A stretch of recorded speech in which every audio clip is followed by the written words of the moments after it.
రాఖీ కట్టడానికి వస్తా అన్నది. వస్తది ఎందుకు రాదు? వచ్చినప్పుడల్లా ఇస్తున్నావు కదా లక్షలు లక్షలు. ప్రతిసారి వస్తది, రాఖీ కట్టిద్ది, వేలకు వేలు పట్టుకుపోయిద్ది. ఈసారి ఏం పెట్టొద్దు, 500 కంటే ఎక్కువ పెట్టొద్దు. అదేంటి ఆడపిల్ల వచ్చి రాఖీ కట్టినాక 500 ఏమంటావు? నాకు అవన్నీ తెలియదు. 500 కంటే ఎక్కువ పెట్టావంటే ఈరోజు నా చేతులు అయిపోతావు. అదేంటి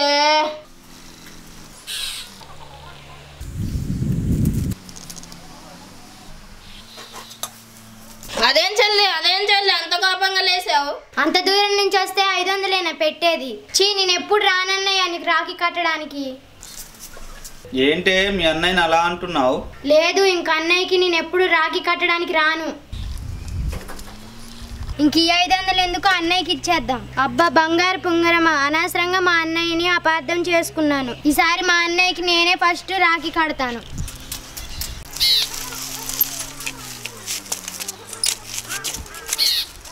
చీని అమ్మ ఆడుకుందాం అంటే ఒక్కడు బయట లేదు. కార్తిక్ గాడు కూడా లేడు బయట.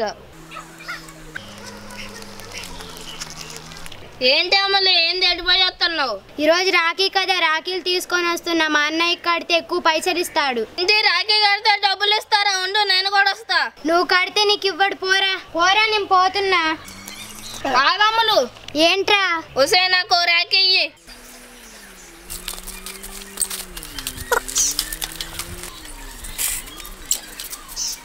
అక్క చేయబట్టవే. వసే అక్క పైసలే. ఒరే తమ్ముడు అక్క కడితే డబ్బులు ఇయ్యర్రా. అక్క తమ్ముడు కడితే ఇస్తారు. డబ్బులు.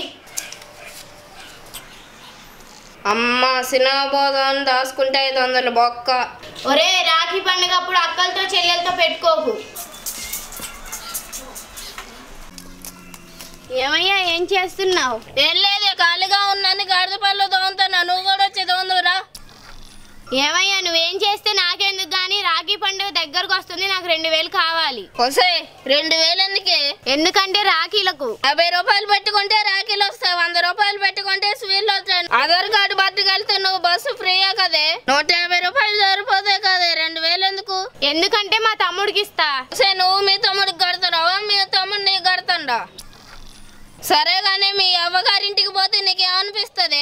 నాకు 30 ఏళ్ళు వచ్చినా కూడా మా అవ్వగారి ఇంటికాడ కాలు పెట్టంగానే నాకు 16 సంవత్సరాలు వచ్చినట్టు అనిపిస్తుంది. ఆహా అట్లానా? మీ మొగాళ్ళకి 16 ఏళ్ళు వచ్చినట్టు ఎప్పుడు అనిపిస్తుంది? మేము కూడా సేమ్ టు సేమ్. మీరు అవ్వగారింటికి పోయినప్పుడే. 100 బొక్క. ఒరే రాఖీ పండుగ అప్పుడు అక్కలతో చెల్లెలతో పెట్టుకోకు.